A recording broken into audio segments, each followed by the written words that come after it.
Well, hello there, everybody, and this is Auntie, and we're going to be talking about Ashley. Ashley Janay, 31 years old, passes away during a vacation with her fiance in Zanzibar. This story just does not hit right. There's a lot of questions with not a whole lot of answers, but we're going to talk about it and dive in. What really happened to Ashley in Zanzibar.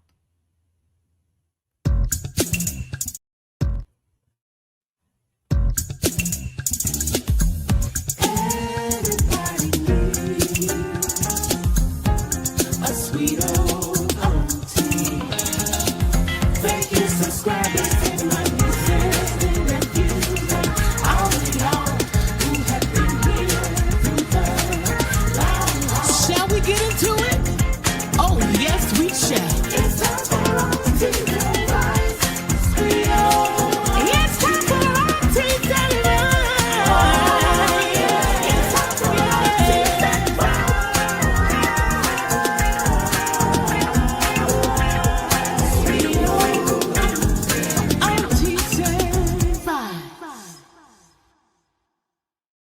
Back, everybody, and this is Auntie. And if this is your first time being here, please like, comment, and subscribe to the channel. And to all of my new subscribers, thank you all so much for hitting that subscribe button and joining this family. To all of my nieces, nephews, and my members who have been here with me for the long haul, thank you all so much for your continued support.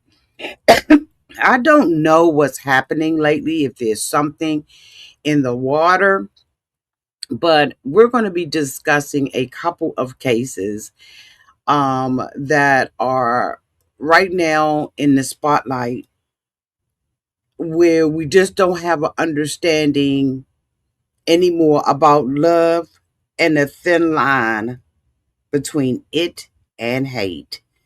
This is a story that has baffled me for the last couple of days, and it is very, very disturbing because we have this young woman who is at the prime of her life, in love, on vacation, and doesn't come home. It appears that everything in her life is wonderful, that she couldn't ask for anything more. But then we get news that she unalived herself hours after she was engaged. Let's talk about it, shall we? Oh, yes, we shall. So, on April 15th, a TikTok influencer by the name of Ashley Robinson, also known as Ashley Janay, on social media, was in Zanzibar, Tanzania, celebrating her 31st birthday. She was not alone. She was there with her boyfriend, and the two of them had been dating for a year. And not only that, while she was in Tanzania, he popped the question and proposed to her 2 days earlier. So really, y'all, by all accounts, the family believed that they were in love and that the relationship was genuine. Nothing about this trip raised a red flag to any of them. But as most of us know, everything that shines isn't gold or diamonds. Were there red signs that the family and even Ashley ignored? I don't know. But maybe by the end of this video, you'll have a little bit of clarity and something to think about. Um, Less than a week after Ashley going on this vacation, she was deceased.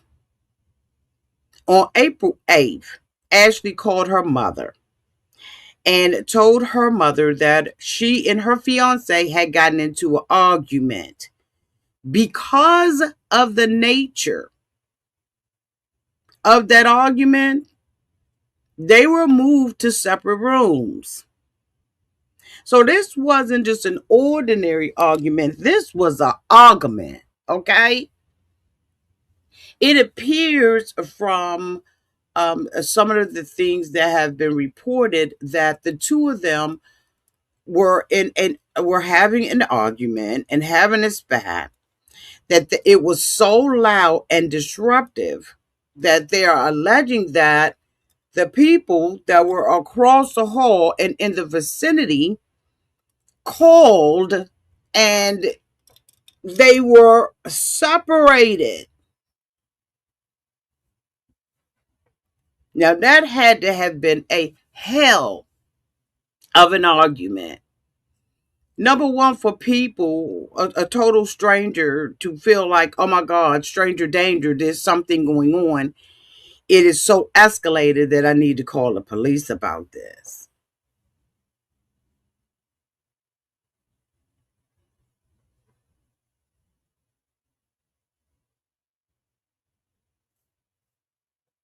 Think about it.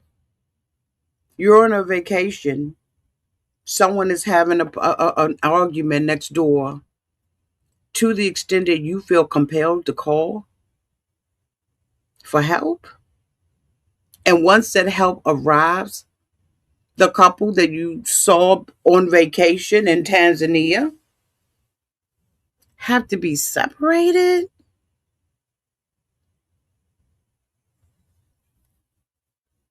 days after they were engaged.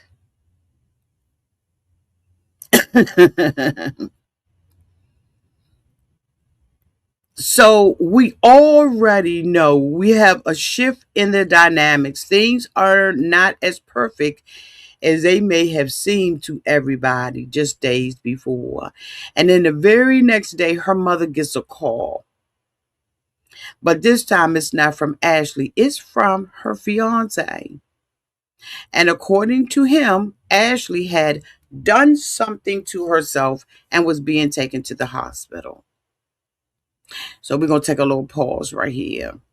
Because when her mother asked her what happened and when, he told her that whatever occurred had happened 11 hours earlier. 11 hours, y'all? And you're just now calling her mom? And then during that phone call, he reassured her that Ashley was in stable condition and that she was okay.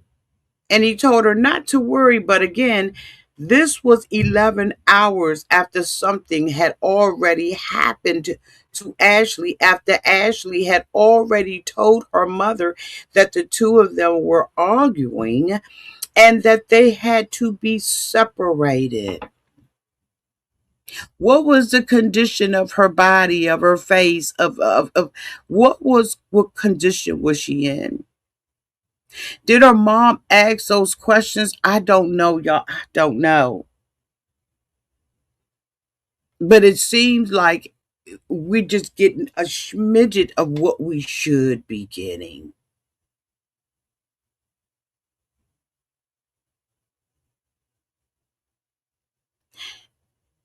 I am learning in my older age that you can never say where a person is, what a person will do. While I think that there is something off with this, you never know a person's mental capacity, what they've been going through, how much they've been hiding, how much they've been talking about their relationship, how they want their relationship to look like they're in total bliss and they may be miserable. You can never ever say what a person will never ever do. You can think the best. You can look at context clues. But really, that's all you have, because unless the person is willing to share, you just never know what's going on in a person's mind and you never know where the breaking point is.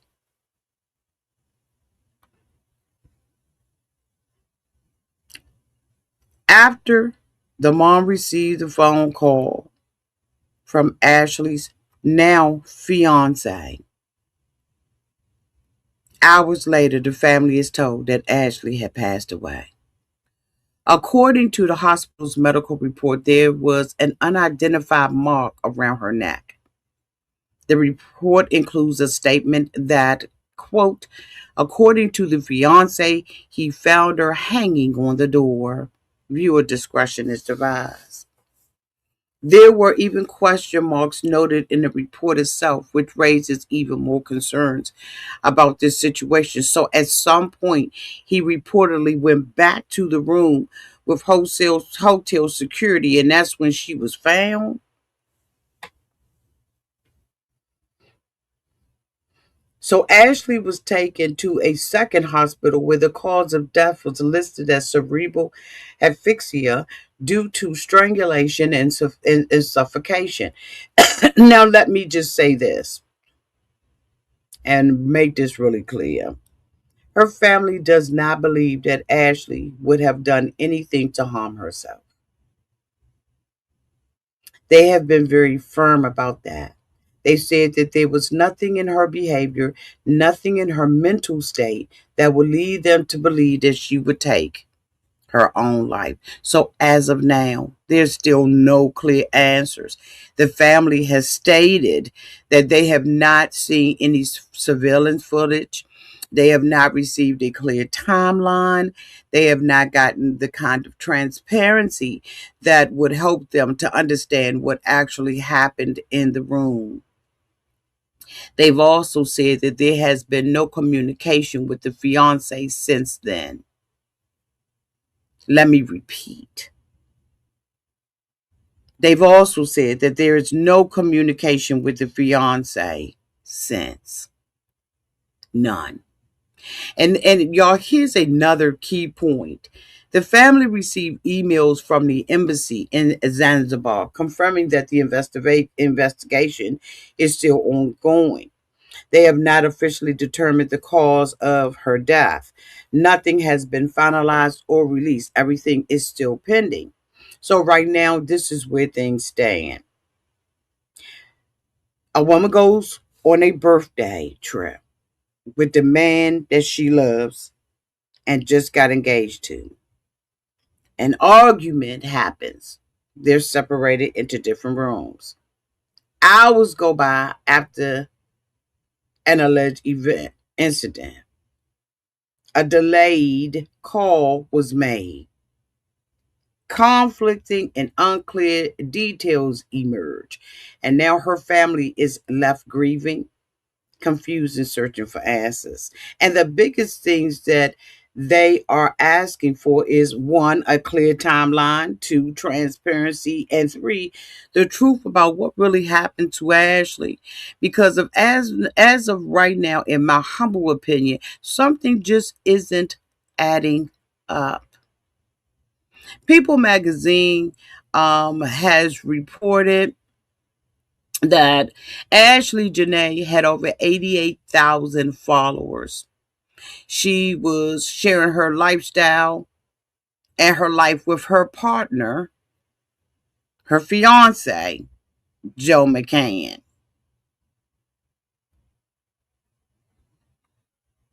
Something isn't right. The When asked about McCann, right? The police commander said that police were not planning to detain or pursue legal action against him. They said that he had not been accused of any wrongdoings by authorities. But days before her passing, Robinson has shared photos and videos from her trip feeding local wildlife and celebrating her 31st birthday with a rose petal sign. Chapter 31, she said, and I'm exactly where I need to be. So it just does not add up. It doesn't add up. It doesn't add up. It's not making sense. And for me, I need somebody to make this make sense. This girl was at the top of her game. Let me see, really quick, since we're here together. Let me see if there's something or anything that I can share with you on the Tiki Talkie. Y'all know we love to go to the Tiki Talkie and have our discussions. Um, let's see, just some videos, some photos, some something about Ashley, so we can get an understanding, a feel for what is going on. But it looks like Tiki Talkie doesn't want to come up.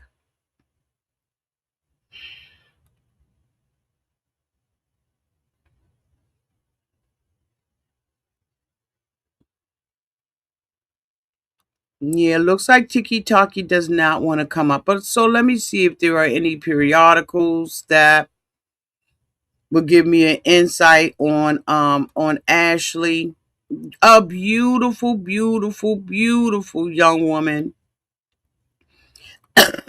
Excuse me, y'all. Absolutely, in my opinion, just gone too soon. Gone too soon. The New York Post says New York influencer Ashley Janay's fiance questioned over the passing just hours after explosive fight in Zanzibar. And that is from the New York Post. So let's see if we can together check it out.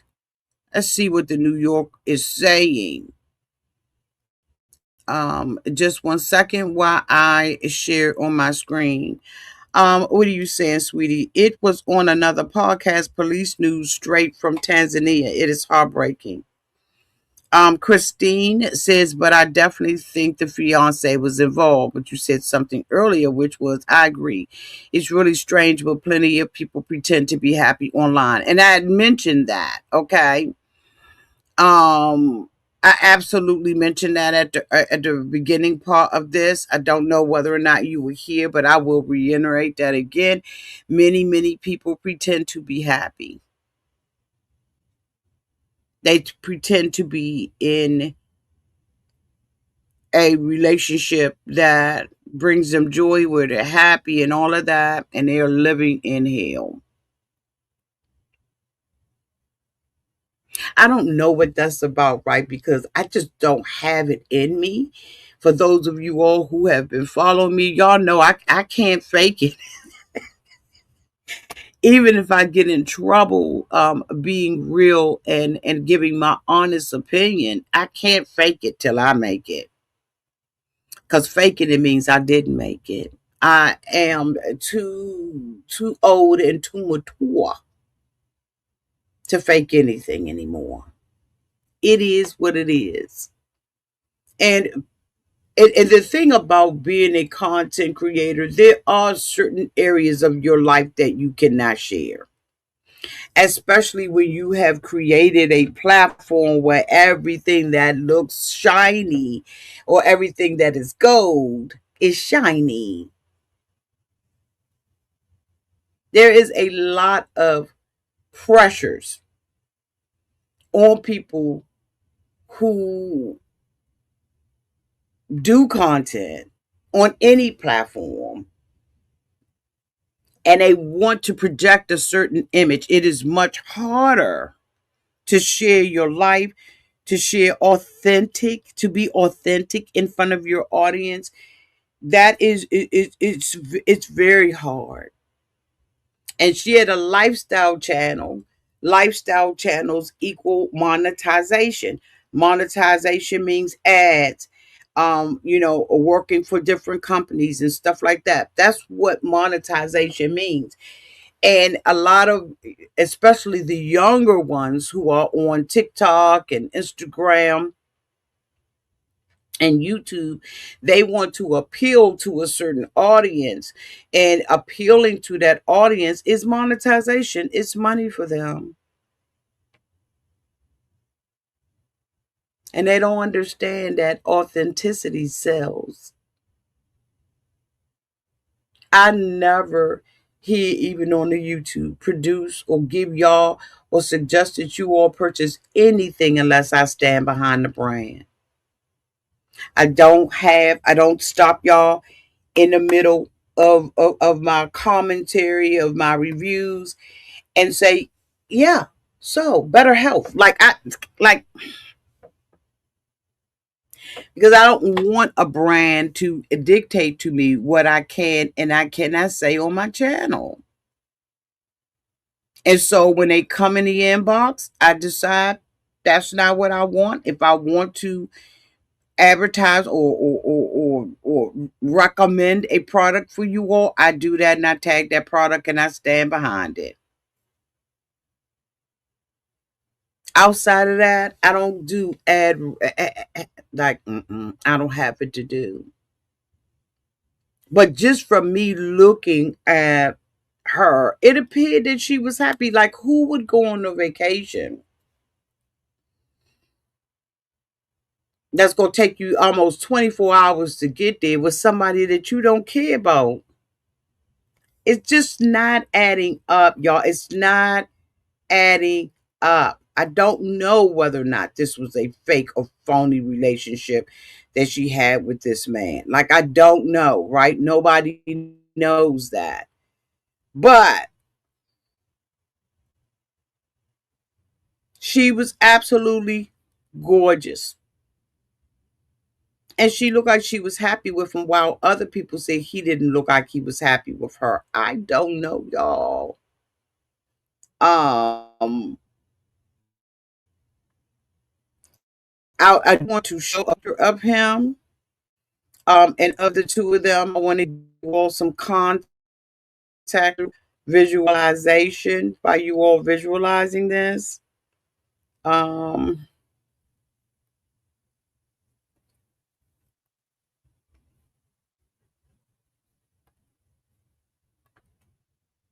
she looked happy to me. Someone had broken this picture down and said that he is got a sly look and she looks very happy. Someone also said that animals um, feel tension and feel authenticity. And they commented about the zebras. I don't know what they meant by it, but I just feel like she was taking a picture with them. So McCann has said he returned back to the apartment. To the hotel room. So we knew that there was some stuff that was going on. So in this update, it says the new fiance, New Jersey influencer Ashley Janay, is being quizzed about her fiance is being quizzed about her passing in Zanzibar, which just came out. Joe McCann, 45, continues to be questioned by the police force in Tanzania, and his travel documents have been withheld. And the Tanzanian police force said it in its latest update Tuesday. Her passing is related to a fight the influencer's death is related to a fight the newly engaged couple had at their hotel that was so severe hotel staff moved McCann to a separate room for their safety. And this, according to this article in the New York Post, was confirmed. McCann has said he returned with a security guard to check up on the influencer, also known as Ashley Robinson, and found her from a door. So was he? So here's where I take a pause. Here's where I pause and speculate and think.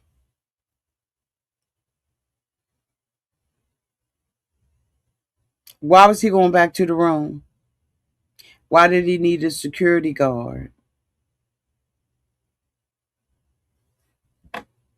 I think I heard or saw something where there was a cell phone. Y'all, this just not adding. It's not adding up.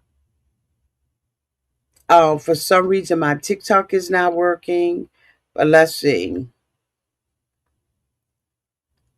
Um, this is how beautiful she was. This girl is beautiful.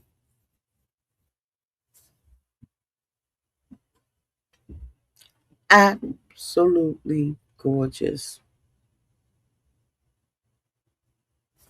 Absolutely gone too soon. Her father said, and his name is Harry Robinson, said he has left them overwhelmed with uncertainty, mystery, anger, and sadness. He said, it's like a part of me has been taken.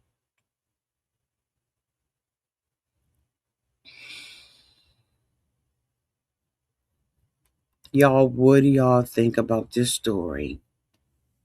Is this something that you all would like me to keep up with, to give you updates on? Let me know down in the comment section. Let's have that discussion. Because if it's something you're interested in and you want to get the updates on it, I am more than happy to do that. Until then, let me know down in the comment section what you think about this. Is there foul play? You know, was she one of those people who was masking her pain? And maybe the argument or the possibility of them not, I just don't know. And I hate to speculate. But y'all let me know what y'all think in the comment section. Thank you so much for being here. And until we meet again, you all be safe.